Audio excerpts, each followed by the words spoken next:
In a verse of a book, a scripture called the Quran, that I would suggest every human being take a chance to read. If you can't read it all, read a verse, read a chapter of it. I mean, why not? You watch TV, you got 100, and if you got cable, you got 700 something channels, including those adult channels. If you got a computer, you're surfing the web. But then go to Google or Giggle, whatever search engine you got, and just put in the word Quran. Quran. Yeah, Quran. Just put it in there. I dare you. I'm not telling you to put it in there because of religious purposes. Just put the word Quran in there and see how many hits that you get down there. See how many. And then just click one and just listen. Listen to the Quran. If it's in Arabic, you won't understand it, but just listen to it. And then ask for a translation, and then read it.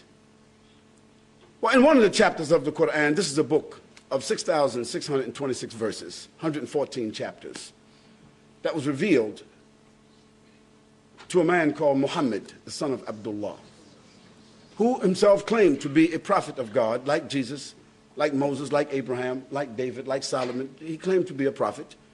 And we believe, as Muslims, that he was a prophet. We believe that this Quran was, in fact, revealed to him. This is what our belief is. You don't have to believe that, but we do. In this book, among other things that I'm going to tell you about this book, there's a verse that says, أعوذ بالله من الشيطان الرجيم بسم الله الرحمن الرحيم تبارك الذي بيده الملك وهو على كل شيء قدير الذي خلق الموت والحياة ليبلوكم أيكم أحسن عملا.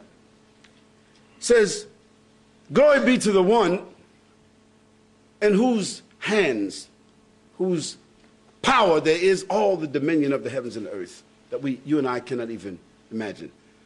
It's established that there is a power, there is a mind, there is an intelligence, there is an authority, there is a sovereignty behind this, what we call the creation. وَهُوَ عَلَى كُلِّ شَيْءٍ قَدِيرٌ.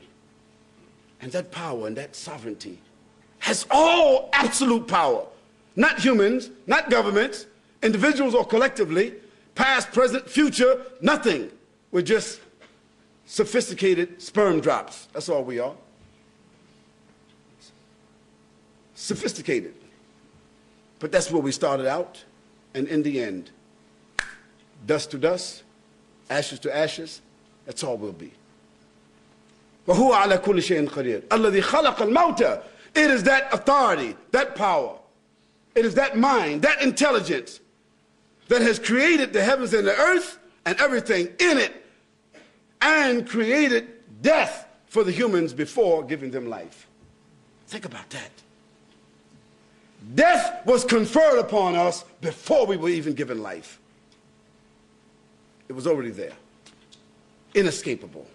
When you came into life, you carried with you the imprint on your DNA. You gotta die. That's a ticket that comes with the package. Life, death. But in this particular verse, we usually as humans say life, death, because we're living looking at death, even though we ignore it. But in this verse, it switches it because the one who has given the life says, death, we give you as a gift life. الذي خلق الموت والحياة ليبلوكم أيكم أحسن عملا. In order to see which one of you will be the best in their behavior and in their conduct or their responses. Now that verse gives us the premise of our discussion.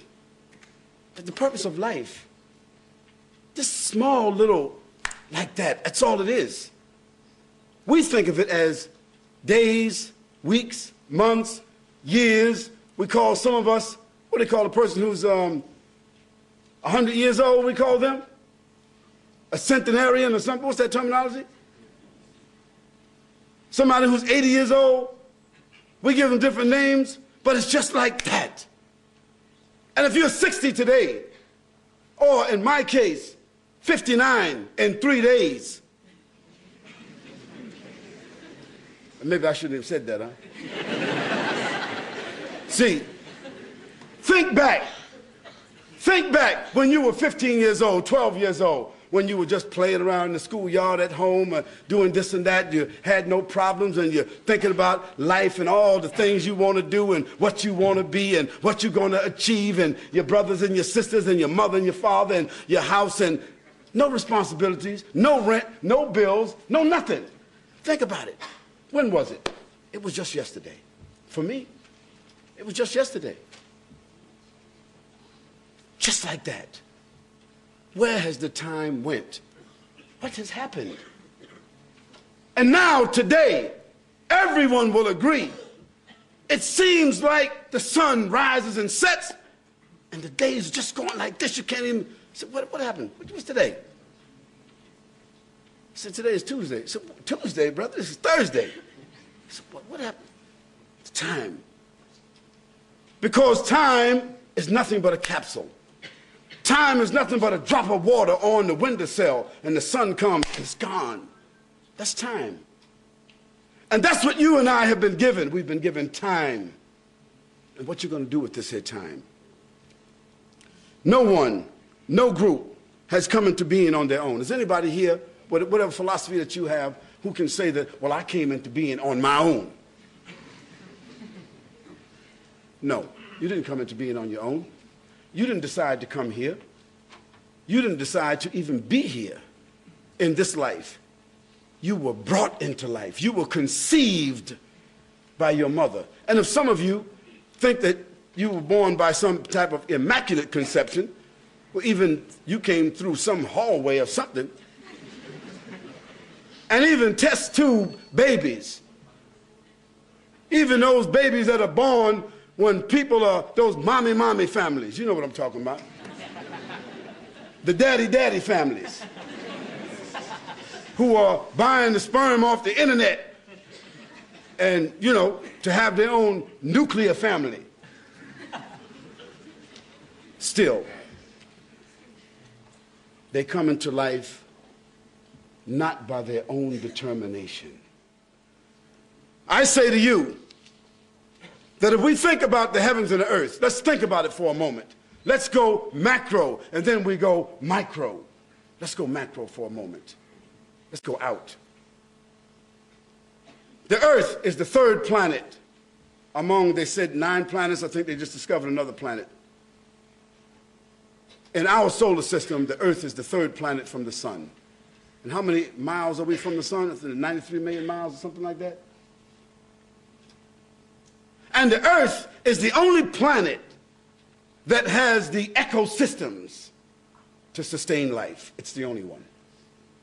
Because if we go to the left, Mercury, it's too hot. We go to the right, Mars, it's too cold. The earth has the only ecosystems that support what we call life. And if there is other human beings or other higher forms of life on some other planets, only Steven Spielberg knows about it. Or that station that comes on, what's that program that comes on with that, about the aliens? Just in case you don't know it, this is all fiction.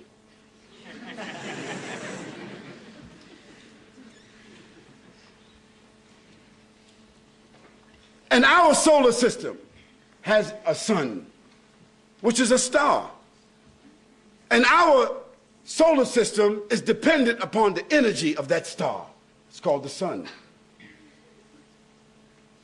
Yet our sun, with all of its brightness and power, it is one of the smaller stars in the Milky Way. Did you know that? One of the smallest. One of the smaller stars in the Milky Way. And the Milky Way itself has 56 billion stars like our sun. And the Milky Way, as a galaxy, is only one of the smaller galaxies in a nebula. Can you imagine this?